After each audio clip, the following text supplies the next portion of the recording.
A paz do Senhor, meus irmãos. Nós estaremos estudando nesta oportunidade a lição de número 8, o avivamento espiritual no mundo, aqui nos estúdios do CETADB. Juntamente comigo está o pastor Adolvilson Alves de Andrade e também o Jonatas Emanuel, que está nos auxiliando na gravação desta aula. Pastor Adolvilson, a paz do Senhor. A paz do Senhor, pastor A Hermes. oportunidade é sua para a saudação inicial. Que bom, é mais uma oportunidade que Deus nos dá, mais uma aula, mais um assunto, e esperamos sim ao final desta aula crescer sempre na graça e no conhecimento, conforme orientação bíblica. Deus abençoe a todos os irmãos e irmãs que estão acessando as nossas aulas, né, pastor? Com Está certeza. sendo uma bênção. Maravilha, meus irmãos. Esta aula ela será realizada presencialmente em todas as nossas igrejas no dia 19 de fevereiro. E o nosso intuito é colaborarmos com os nossos irmãos, com alunos, do CETADB, irmãos que estão inscritos no nosso canal, para que eles também tenham subsídios para a elaboração e preparação das suas aulas. Então, se para você esta aula vai ser útil, você pode curtir e também nós pedimos aqui que nos ajude divulgando. Então, você compartilhe também aí com os seus seguidores em suas redes sociais, para que um número ainda maior de irmãos possam ter acesso a este material. Vamos então para o estudo desta lição. O texto áureo está em Ezequiel capítulo 47 e o versículo de número 5. Vamos para a leitura do texto. O texto diz assim, Ezequiel 47, versículo 5. E mediu mais 1000, e era um ribeiro, que eu não podia atravessar, porque as águas eram profundas, águas que se deviam passar a nado, ribeiro pelo qual não se podia passar.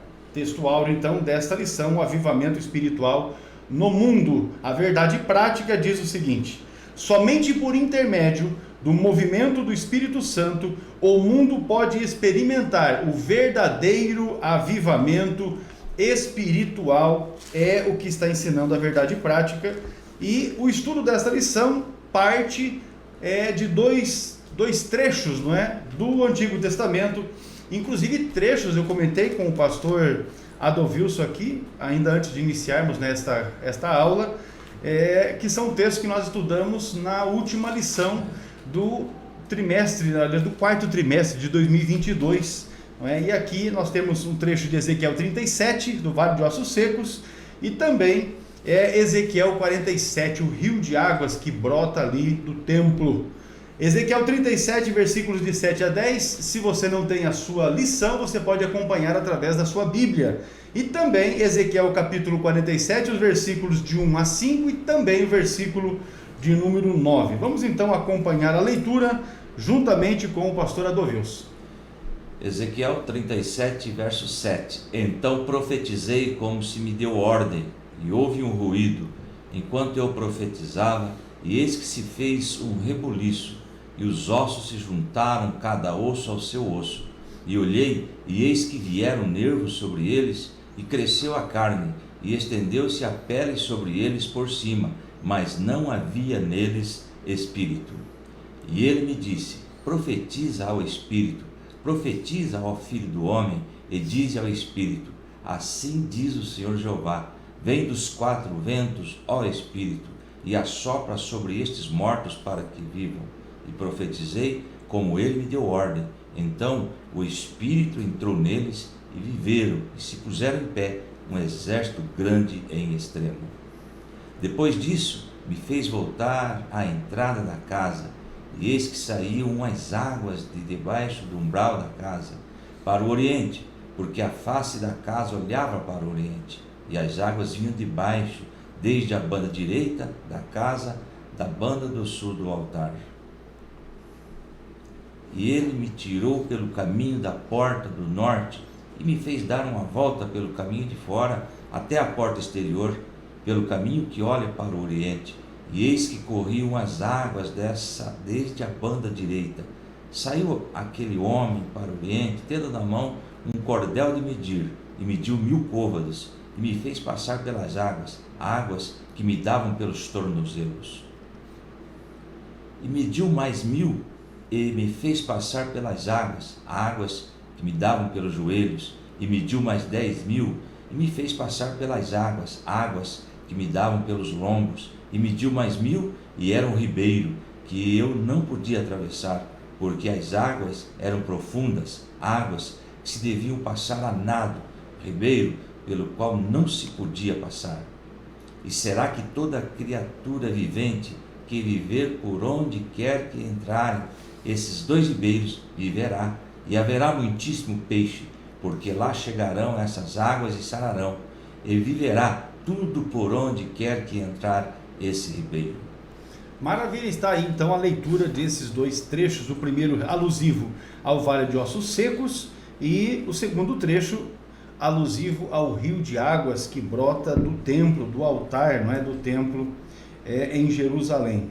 2 capítulos, na verdade, da Bíblia que trata diretamente da restauração e do avivamento que o Senhor prometeu para a nação de Israel. Os objetivos então desta lição são 3, ligados cada um aos seus pontos. O primeiro deles é explicar o avivamento no templo de Ezequiel.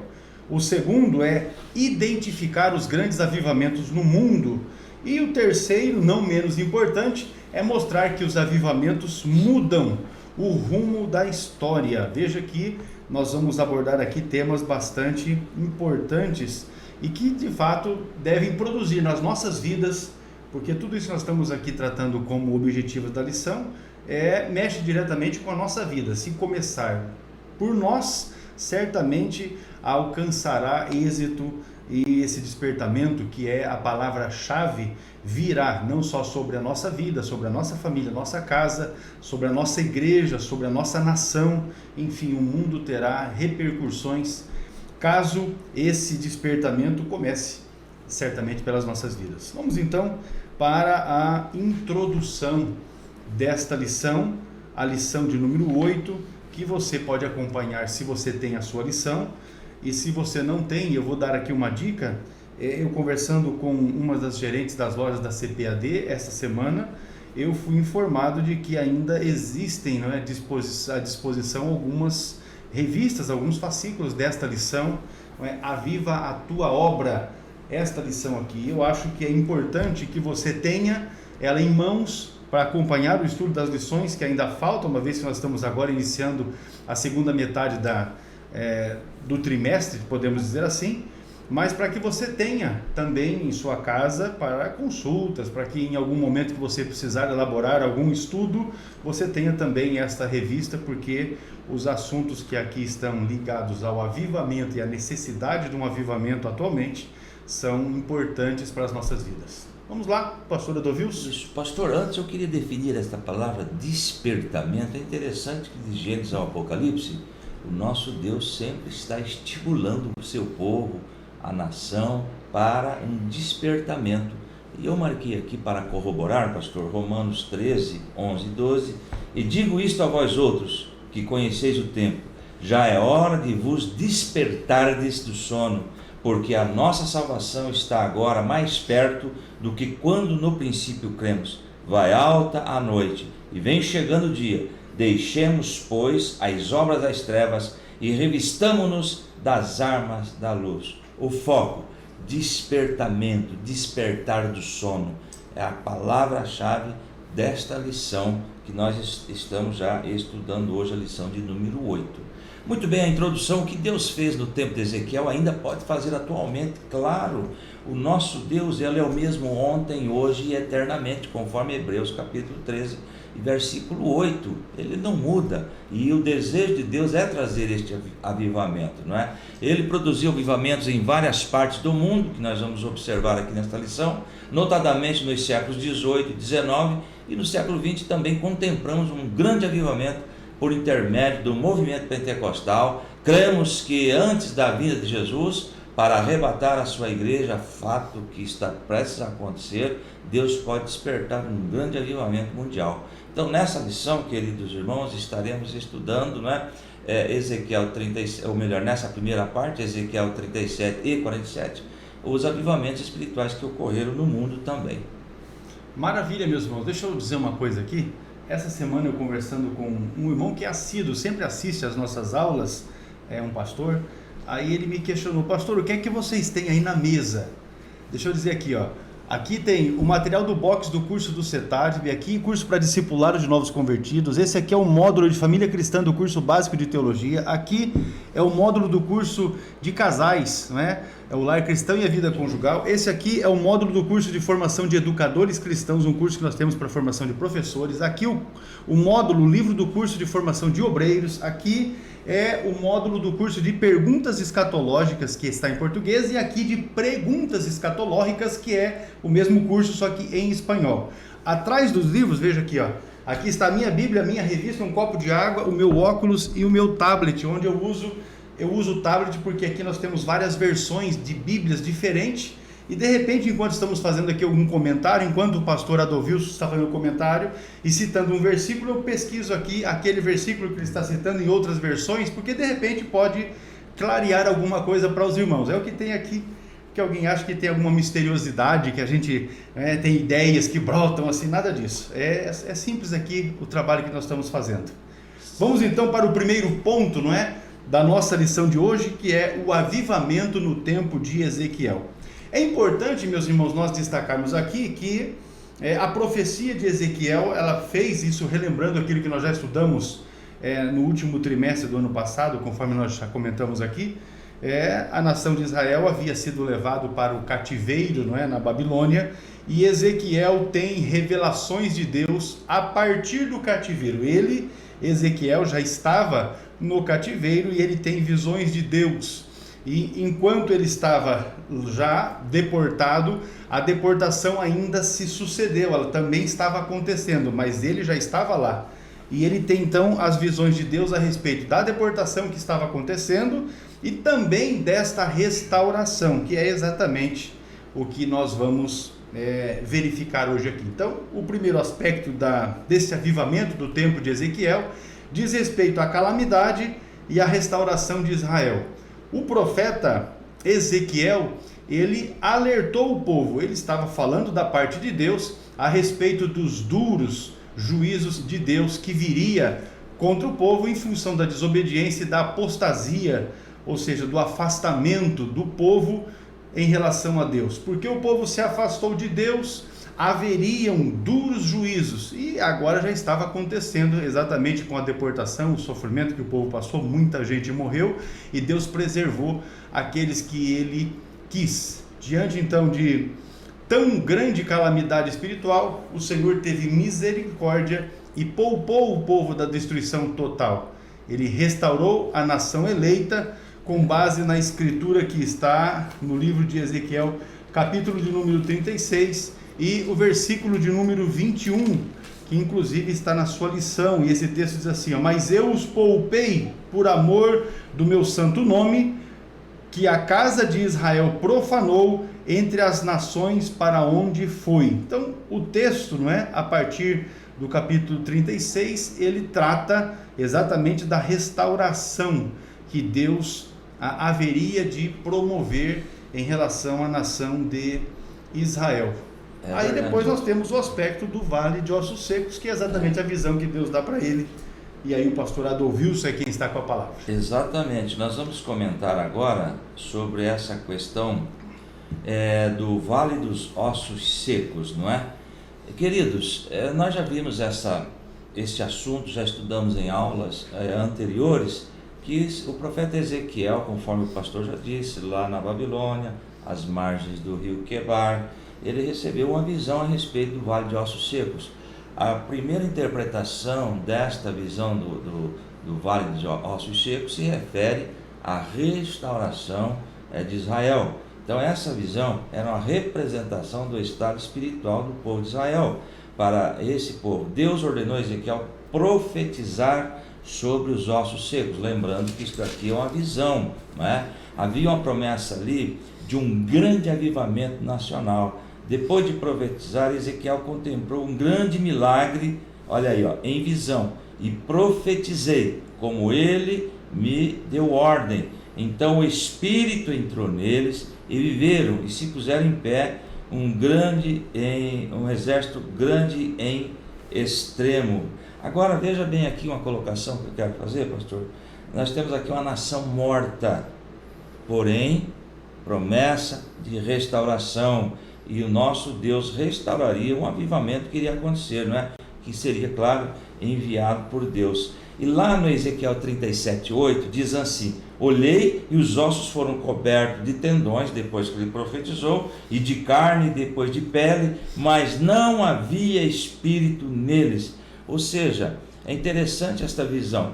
Eles estavam em pé, já formados, mas não tinha vida, faltava o espírito de vida, ou seja, eles estavam inanimados, não é? E mortos. Agora, esses mortos podem ser reanimados pela palavra e pelo poder de Deus. Eu estava colocando em mente, pastor, uma aplicação para os dias de hoje. Muitas pessoas estão inseridas no contexto igreja, estão vivos, mas precisa de um toque, né, mais poderoso da parte de Deus, para que haja realmente um avivamento na vida de cada pessoa. Aliás, é um assunto que tem um assunto aí mais adiante sobre o avivamento de cada pessoa particular, né?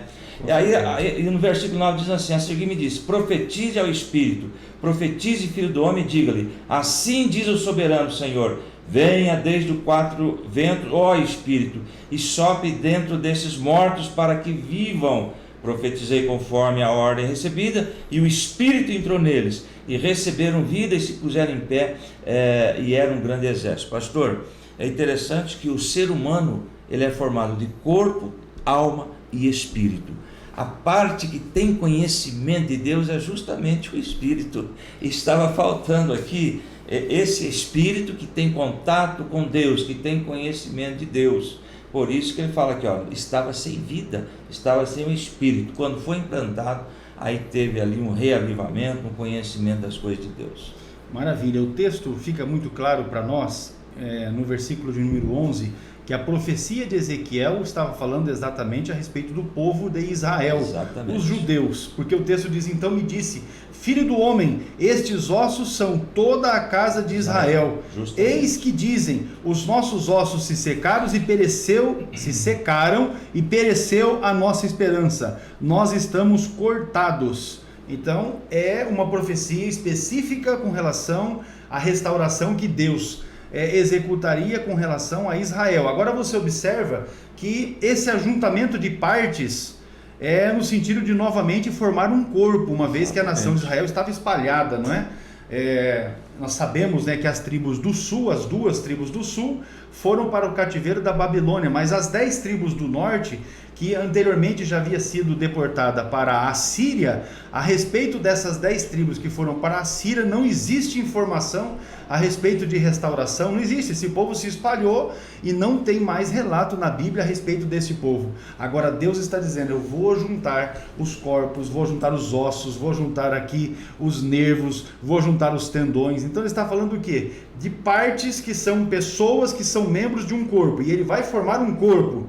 Este corpo formado precisa exatamente do avivamento espiritual, da entrada, da chegada do Espírito Santo. E é nesse aspecto, então, que nós temos essa aplicação em relação à nossa vida individualmente como pessoas, mas também à totalidade, da nossa igreja, não é? Da nossa cidade, da nossa nação, do nosso país. Agora, estas águas purificadoras, que é exatamente o ponto seguinte que você tem na sua lição, é exatamente o que nós lemos na leitura introdutória desta aula, que está em Ezequiel, capítulo de número 47.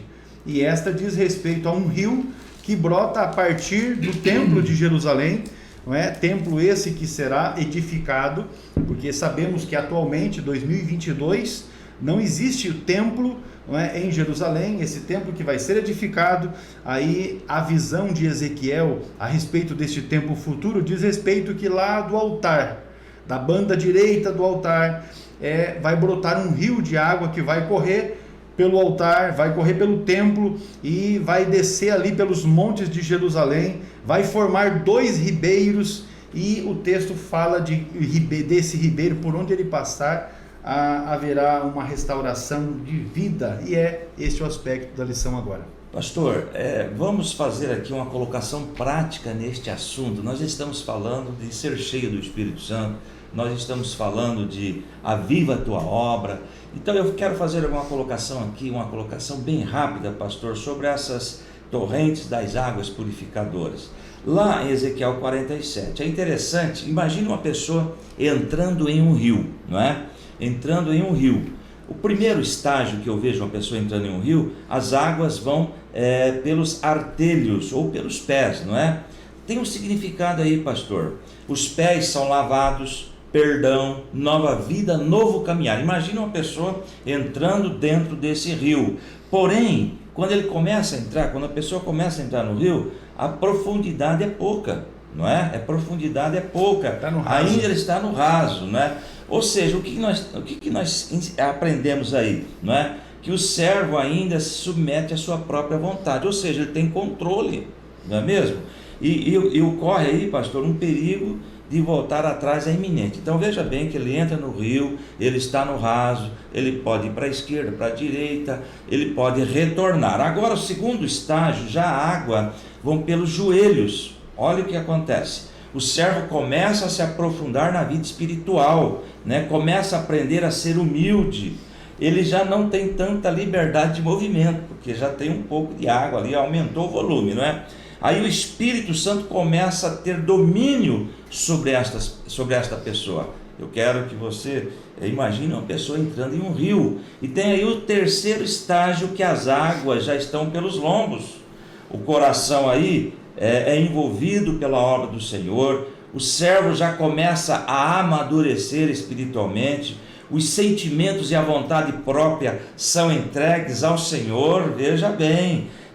Que coisa interessante, ele já não tem muito domínio sobre si, não é? Suporta as lutas e provações da caminhada. Olha que ele vai entrando, ele vai adentrando ao rio. E o último ponto, águas profundas. O que nós podemos tirar? O que você pode aplicar na sala de aula também? Aí neste caso o servo é totalmente envolvido e submerso no rio. É nesta fase que o velho homem é mortificado.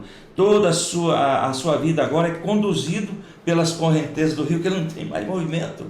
Ele não é capaz de virar, ou então vou para que lado, vou para o outro. Ele é totalmente dominado pela correnteza. Aqui nós estamos falando da atuação do Espírito Santo. Todo o seu ser está nas mãos do Senhor, não é? Até mesmo a sua razão. Ele perde a liberdade de movimento e não pode mais fazer o que quer.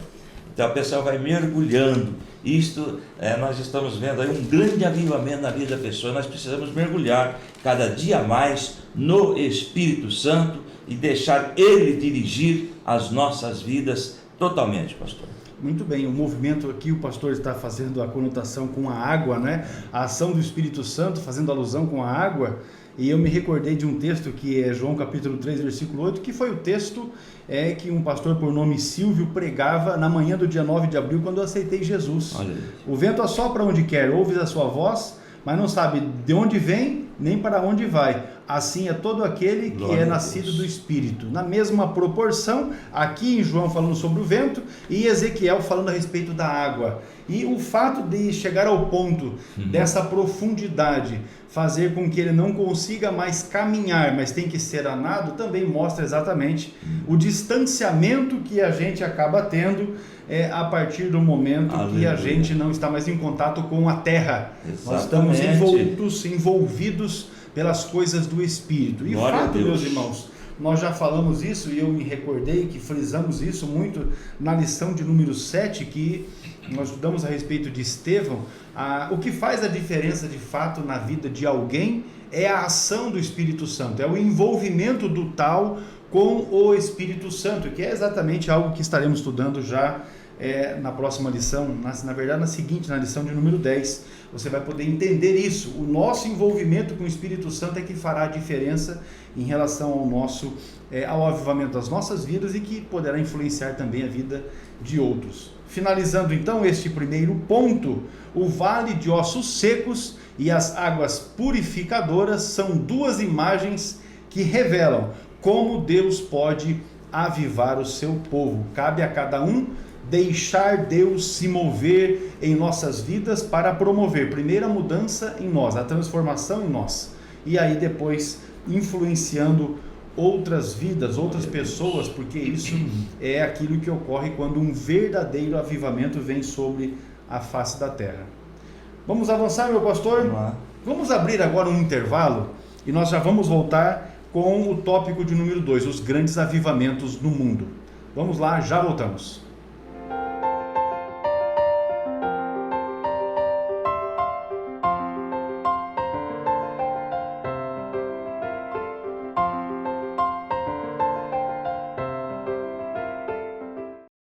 O CETADB é o centro teológico mais próximo de você. O aprendizado é monitorado por obreiros através de material autodidático e você pode estudar por extensão com um custo acessível. No CETADB você tem os cursos de nível básico, médio e avançado. Informe-se no site www.cetadb.com.br ou no telefone 43 3426 0003. Seja um aluno do centro teológico que mais cresce no Brasil. CETADB é o ensino teológico além das fronteiras.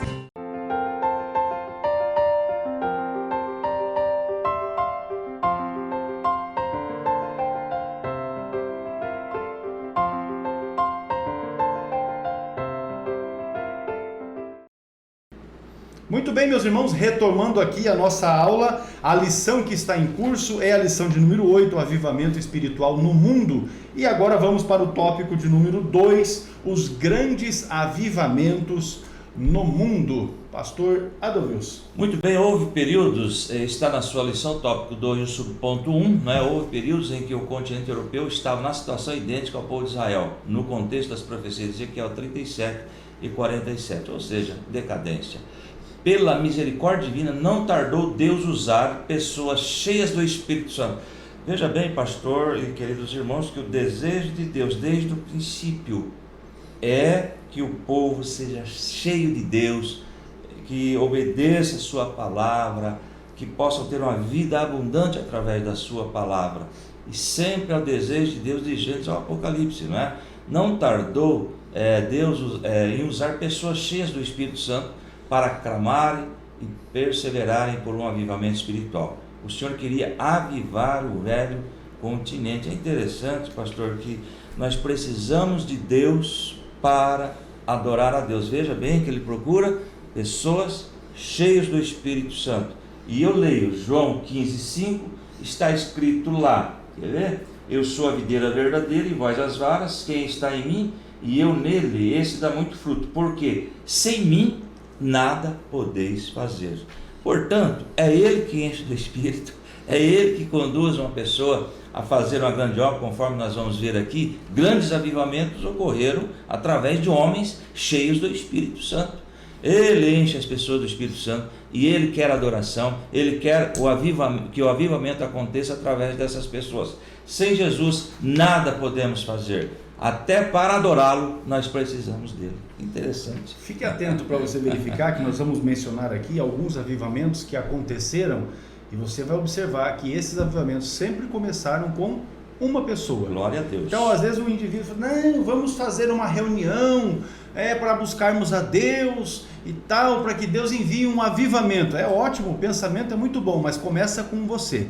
Começa por mim, começa por você. É em uma pessoa. Deus faz esse trabalho, enche do seu espírito, coloca uma visão, um alvo, um propósito, e aí então você, perseguindo este alvo, esse propósito, você vai promover que outras pessoas se envolvam nesta dimensão do espírito e venham nadar de braçada neste oceano do espírito, que é exatamente a ideia aqui de Ezequiel 47, não é? Vamos avançar aqui então, observando alguns avivamentos que ocorreram na história da igreja, aí já na igreja mais recente.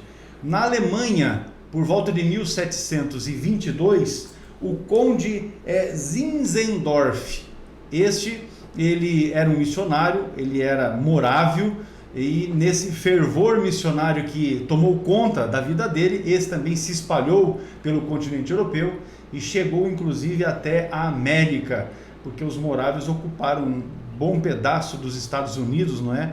Já ali no início da sua colonização. Com uma ênfase na religião do coração, houve um grande despertamento na busca do poder de Deus, principalmente voltado para as missões mundiais. Não é o tema da lição, mas a gente observa que onde há avivamento, há um despertamento, paralelamente há um despertamento para a realização de missões, porque aquele que está avivado, ele não se contenta em ele tão somente sozinho, não é?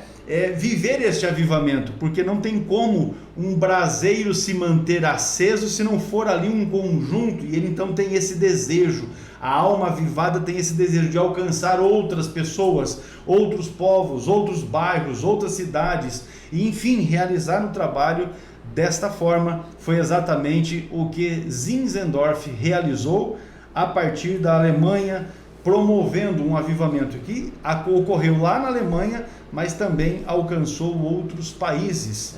Depois, nós temos aí a proposta do avivamento que se realizou no país de Gales, não é? País de Gales, aliás, antes disso, na Inglaterra.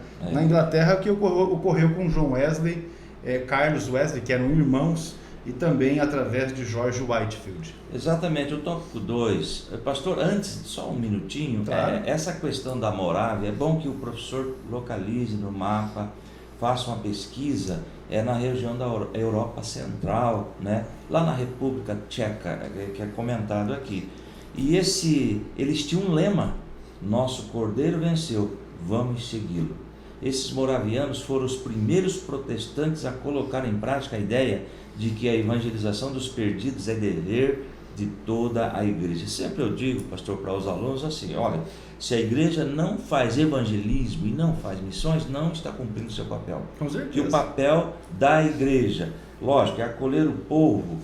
Nós temos um local para adoração, mas a prioridade da igreja é evangelismo e missões. É por isso que a igreja existe, né? Com certeza. Agora, pastor, na Europa, especificamente a letra B aqui na Inglaterra, por volta de 1740, John e Charles Wesley e George Whitefield atuaram com grande fervor missionário, buscaram o poder de Deus, a unção do Espírito, e pregaram contra o formalismo, sem poder das igrejas daquele tempo. É interessante que sempre está frisado o assunto.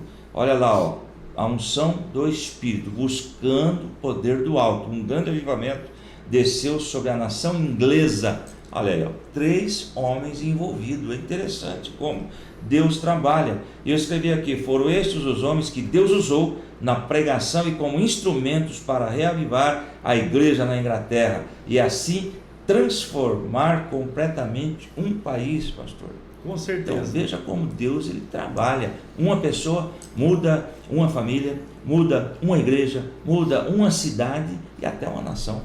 Impressionante o poder de nosso Deus. John Wesley foi um homem que impactou o seu tempo, não é? Juntamente com Carlos Wesley, Carlos teve uma ação mais na área da música. Carlos Wesley escreveu grandes composições que se constituem atualmente no inário da Igreja Metodista. Mas John Wesley, ele já era um crente, ele servia a Deus na Igreja Anglicana, que é a religião oficial da Inglaterra, inclusive é até hoje. E certa feita ele estava em uma reunião e ele estava lendo um prefácio, e nesse prefácio era um prefácio de Martinho Lutero, e ele estava lendo o texto de Romanos. O texto de Romanos que ele lia é exatamente o que está no capítulo de número 1, e eu vou ler aqui para os irmãos, capítulo de número 1 e o versículo de número 16, deixa eu pegar aqui, na verdade é o 17, ele lia assim, ó: porque nele se descobre a justiça de Deus de fé em fé, como está escrito, mas o justo viverá pela fé. E ele conta na sua biografia que quando ele leu esta palavra, mas o justo viverá da fé, ele teve o seu coração, segundo as suas palavras, estranhamente aquecido. E a partir desta data, ele passou a pregar a salvação que é pela graça de Deus, mediante a fé, conforme o texto de Gálatas. Ele está dizendo, ele passou a pregar isso. E por que passou a pregar desta forma? Então ele já passou também a ser rejeitado nas reuniões da igreja anglicana, porque ele não poderia pregar esta mensagem lá dentro. De forma que então ele passou a pregar para os mineiros. Ele acordava por volta de 4, 5 horas da manhã, ia para as minas de carvão e lá ele alcançava grandes auditórios, não é? Se podemos dizer assim. Pessoas que ouviam a sua mensagem e eram impactadas. Certa feita, Alguém comentou com o George Whitefield: olha, enquanto John Wesley está pregando, as almas estão sendo libertas, os endemoniados estão sendo libertos. E o Jorge não creu e foi numa reunião para ver a pregação de John Wesley. Enquanto John Wesley pregava, os endemoniados estavam sendo libertos, e a partir daquele momento George Whitefield teve a sua mensagem também mudada nesse aspecto. E aí você observa esses homens que realizaram um grande trabalho, não é? John Wesley começou pela faculdade, porque lá na faculdade eles criaram o Clube Santo. Os jovens se reuniam nos intervalos das aulas para orarem e lerem a Bíblia. E aí eles saíam pelas ruas evangelizando, e as pessoas davam crédito para aquele grupo de jovens que, impulsionados e cheios do Espírito Santo, estavam cumprindo a missão que o pastor Edovilson acabou de falar, que é a função primordial da igreja: ir por todo o mundo e anunciar o evangelho a toda criatura. Vamos aí para País de Gales. Agora é o tópico 2 e o subponto 1, você que está com a sua lição na Europa. No País de Gales, está aí na lição, Evan Roberts, olha que coisa interessante, adolescente de 13 anos, reuniu seus colegas e lhe falou de uma visão que recebeu de Deus no domingo, dizendo que enviaria um avivamento, que impressionante, mas todos precisavam abandonar ali, condicional. O avivamento está aí, condicional, todos deveriam abandonar a prática do pecado. Foi tão grande o impacto daquela visão de Deus, que por volta de 1904, 1905, o avivamento começou a espalhar-se pela cidade, pelo país. Acabamos de falar isso, e alcançou muitos países do mundo. Outra situação aqui, País de Gales, a reunião, a Inglaterra, a Escócia, a Irlanda, né? Então forma aí o Reino Unido, que saiu juntamente com o País de Gales aí. Mas veja bem, pastor, 13 anos, um adolescente. E ele ficou orando por muitos anos, né? Ficou orando até que Deus mandou uma resposta de um grande avivamento na região. Pois é, ele resolveu abandonar o pecado que ele tinha lá, sabe aquele pecado que já está domesticado, né? Aquele de estimação, pecado de estimação. Temos que abandonar os pecados de estimação, porque senão não virá um avivamento. E a partir do momento que decidiram fazer assim, o avivamento veio e experimentou-se. E você vai observar que esse movimento, não é, aí do início do século XX, não é, a partir dos anos 1900, foram anos de uma atuação muito grande do Espírito Santo, tanto que nós vamos ver que isso trouxe um impacto, já vamos verificar, e trouxe inclusive aos fundadores, não é, da nossa Igreja Evangélica Assembleia de Deus, que foram impactados também por este movimento. Vamos avançar aqui. Deus também queria avivar os Estados Unidos da América, por isso houve vários avivamentos na grande nação americana. Charles Gradson Finney foi usado por Deus para um grande despertamento espiritual. Ele que pregava muito, né? Charles Finney, com 5 anos de idade, ele já sabia ler, ele já havia recebido também o Espírito Santo. Daí nós tivemos uma outra questão, uma grande influência de George Morgan, que era oriundo do movimento da vida profunda, este que pregava um viver pleno da presença de Deus contra uma vida morna que dominava muitas igrejas evangélicas daquele tempo. Estamos falando do início do século XX. Aí você observa que já há uma necessidade de um reavivamento ou de um novo avivamento, porque as pessoas acabam se acostumando, não é? E ele está falando aqui, essa mornidão não servia, não dizia mais respeito à realidade ou também à necessidade da igreja para aquele tempo. Então aí você observa o movimento a partir do ano 1900. Pastor, é interessante que eu marquei aqui, fiz uma pesquisa para trazer para os irmãos. Charles Finney pregava com tanta convicção, pastor, que chegou um dia em que, quando estava pregando, muitas pessoas caíam ao chão. Mas não é esse movimento cai-cai. Sabe como é que eles caíam? Arrependidas. Com mudança de vida. A convicção que ele pregava, a unção de Deus sobre a vida dele. Olha que coisa tremenda. Tem uns relatos interessantes que ele prega em cerca de 15 minutos. As pessoas queriam e pediam misericórdia porque reconheciam a sua miserabilidade, pastor. Eram pobres, miseráveis, no quesito aqui de pecador, não é? Pessoas que eram dominadas pelos pecados, enfim. E quando ouviam a pregação, a unção de Deus sobre a vida dele, se arrependiam e se jogavam até o chão. Impressionante. Muito bem. O poder de Deus. As raízes do avivamento pentecostal. Até esse ponto, nós não temos nenhum relato de um movimento pentecostal de fato estabelecido. O fato é que no ano de 1900, o Charles Fox Parham já estava com 27 anos de idade. E este obreiro, que era leigo, algumas fontes, na verdade, quando você pesquisa a respeito de Parham, você verifica que muitas das informações que se divulgam na internet a respeito dele, os próprios autores colocam lá, carece de fonte, porque não são fontes que você possa confiar. Então, o que nós vamos falar aqui é aquilo que de fato a gente tem relato e que pode se confiar, porque tem inclusive documentos históricos para a comprovação. Alguém diz que ele foi ordenado ministro metodista, e na verdade ele nunca foi ministro metodista, ele nunca foi ordenado ministro, pastor, mas no ano de 1900 ele já fundou um seminário e passou a realizar estudos. Durante um ano ele realizou estudos bíblicos, e ao final deste ano de 1900 ele pegou os seus alunos para que eles estudassem especificamente Atos capítulo 2.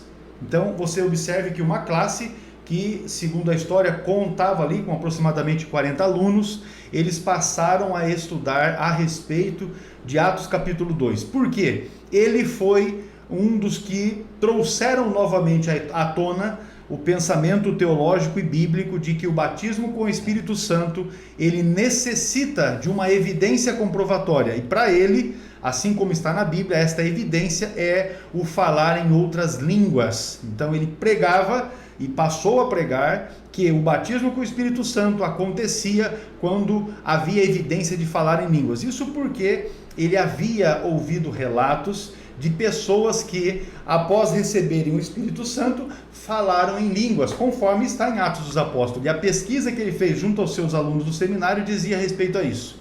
O detalhe, meus irmãos, é que isso gerou um despertamento nessa área. E em uma das reuniões, em um dos cultos, uma de suas alunas pediu que fosse orado porque ela queria receber o Espírito Santo. E ela recebeu com a evidência externa, não é? A primeira evidência, que foi exatamente o falar em línguas. E este movimento se expandiu.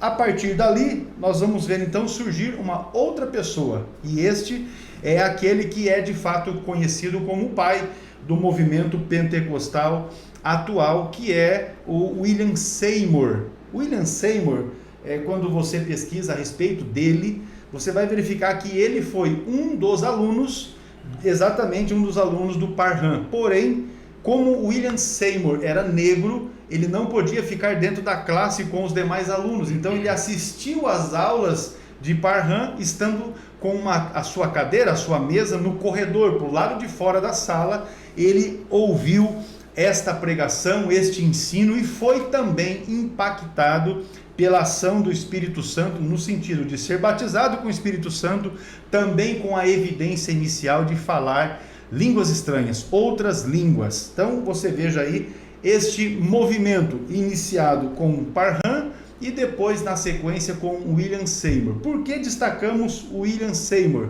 Porque foi de fato o movimento que William estabeleceu a partir, me faltou Los Angeles, a partir de Los Angeles, na Rua Azusa. Este movimento que ele fundou ali, foi a partir dali que ficou conhecido de fato o nascedouro do movimento pentecostal mundial. Então, todas as vezes que se faz referência a respeito do movimento pentecostal, é a partir do movimento que William Seymour promoveu na igreja, no movimento da fé apostólica que ele implantou ali, não é, na Rua Azusa. Tanto é que os missionários, não é, que vieram para o Brasil, me refiro a Daniel Berger e também Gunnar Wingre, vieram a partir dali. Ali eles também foram cheios do Espírito Santo, tiveram também essa experiência e foram tocados por Deus para, voltamos agora àquilo que o pastor acabou de falar, alguém que foi avivado pelo Espírito Santo, ele sente o desejo de cumprir a missão da igreja, o ir. E aí então foram guiados pelo Senhor para virem a Belém do Pará e aqui começarem o maior movimento pentecostal do mundo, que é a Igreja Evangélica Assembleia de Deus.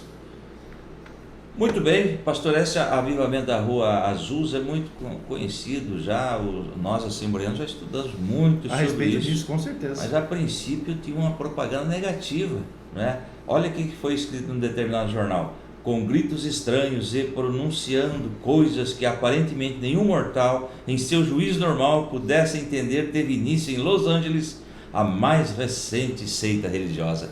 Olha a propaganda negativa. Agora, veja só, foi isso que disse a edição de 18 de abril de 1906 em Los Angeles Times.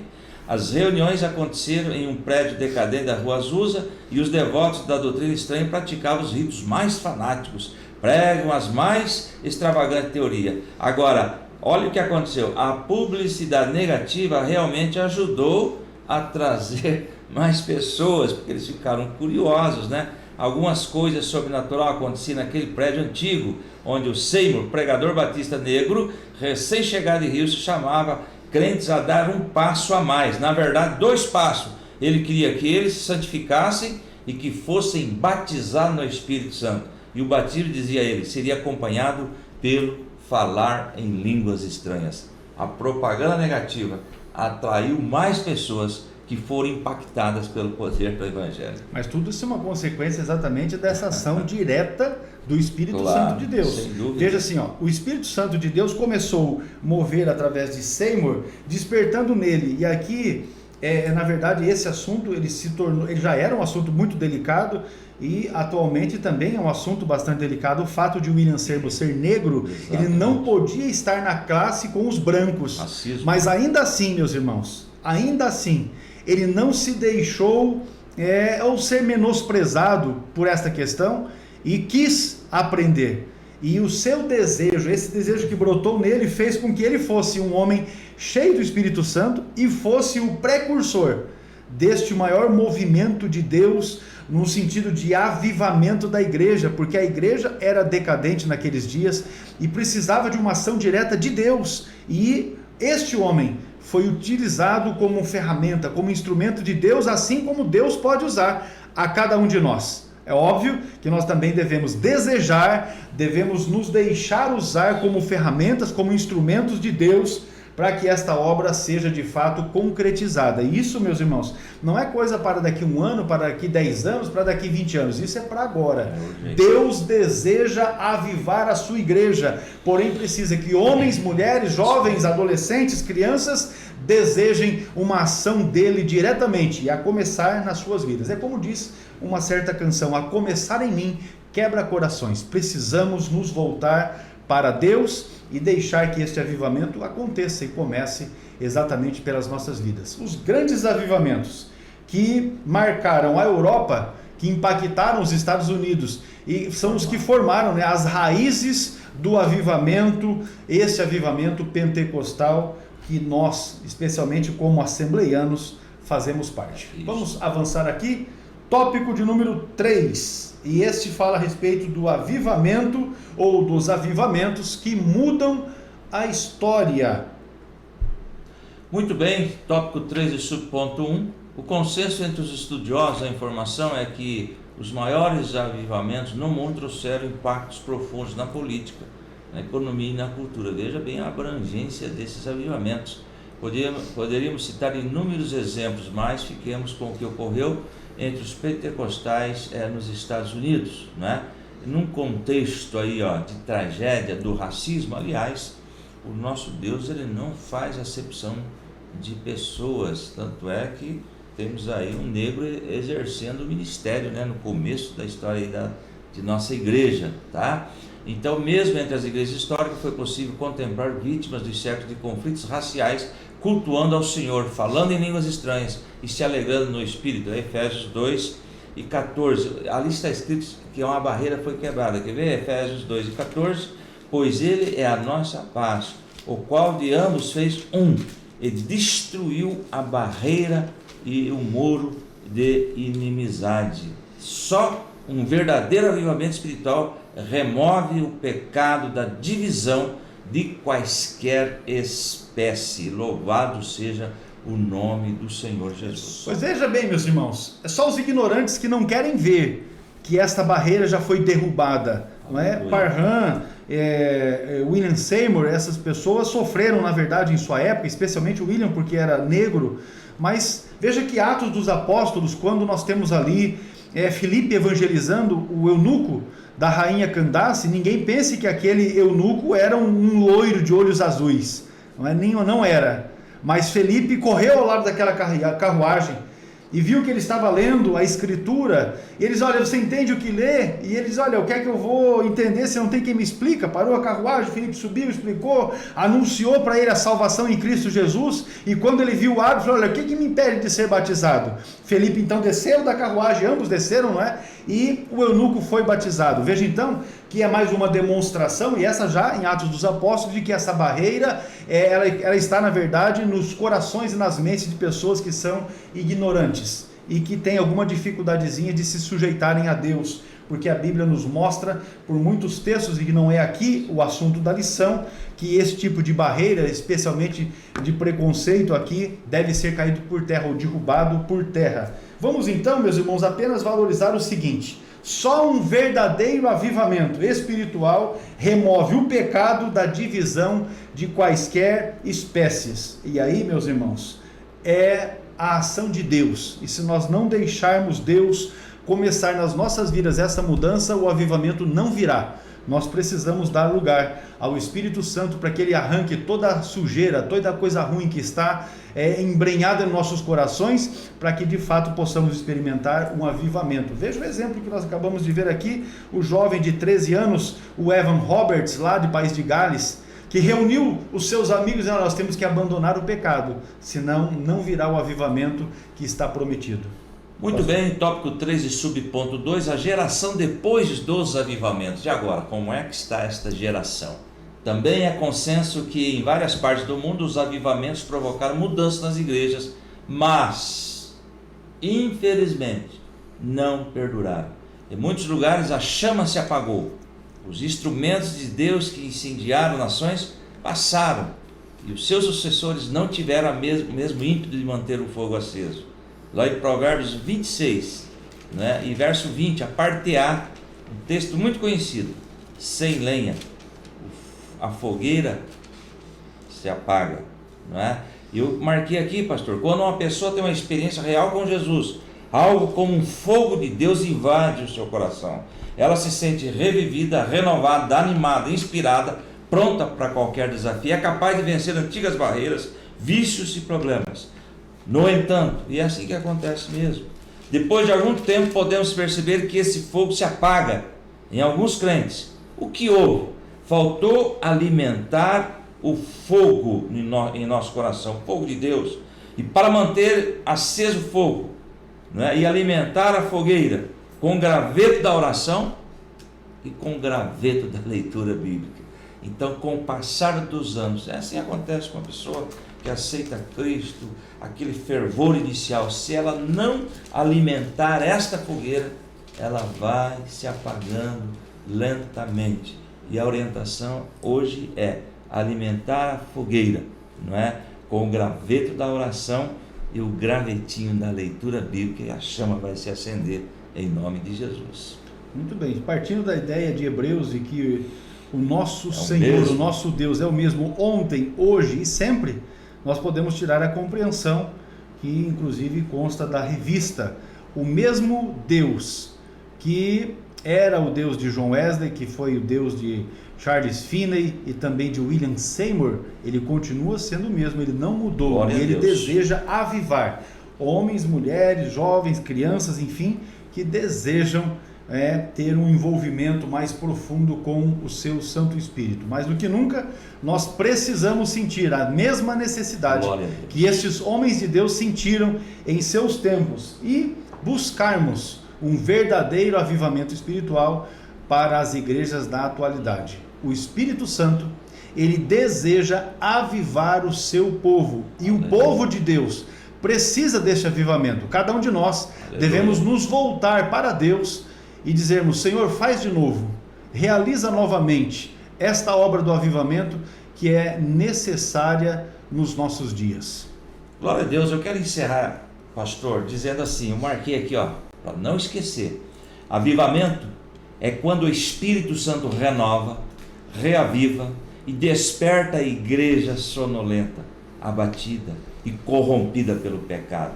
É revitalização onde já existiu vida.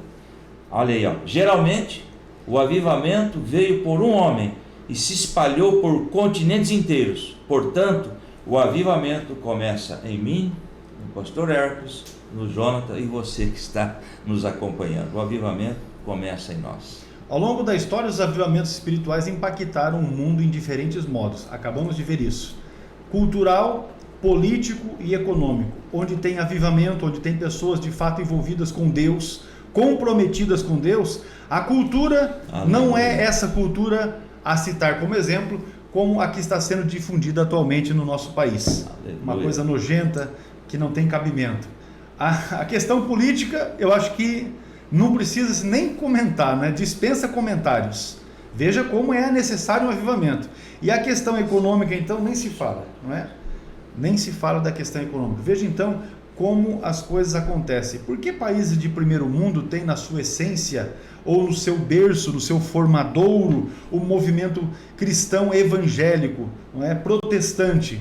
Justamente porque quando Deus age, as coisas mudam, as nações mudam, se fortalecem, o seu povo se fortalece culturalmente, politicamente e economicamente. Vamos então, meu pastor, para a conclusão contigo? Concluída a lição, meu querido professor e aluno, Deus deseja operar nas igrejas no mundo, promover um poderoso avivamento espiritual que sacuda as estruturas eclesiásticas e denominacionais. Entretanto, é preciso buscar o batismo no Espírito Santo, e nisso nós insistimos, não é? Com perseverante fervor, que haja sinais, milagres, prodígios e maravilhas em nome de Jesus, que o Santo Espírito sopre o avivamento espiritual e que o uso dos dons espirituais seja real e abundante em nossos cultos. Louvado seja o nome do Senhor. Muito bem, meus irmãos, com isso nós estamos encerrando aqui o estudo da lição de número 8, aguardando em Deus que isso venha a produzir um fruto glorioso a começar na vida de cada um de nós. Se para você esta aula foi edificante, o nosso pedido aqui é simples: nos ajude divulgando esta aula, não é? A aula que, conforme disse, ela estará se realizando presencialmente nas nossas igrejas no próximo domingo, dia 19 de fevereiro. Divulgue, compartilhe, e também nós carecemos da vossa oração, da vossa intercessão, para que o Espírito Santo continue nos dando força, coragem e inspiração. O Senhor abençoe a vida de cada um de vocês, irmãos e irmãs, que têm nos acompanhado neste trabalho semanalmente. Nós louvamos a Deus e pedimos ao Senhor que supra as vossas necessidades e faça resplandecer sobre vós o seu rosto, vos dando paz e também misericórdia. Pastor Adolfo. Muito bem, lembre-se, vocês orem por nós, nós oramos por vocês, e a vitória é nossa, pelo nome de Jesus. Deus abençoe a todos. A paz do Senhor.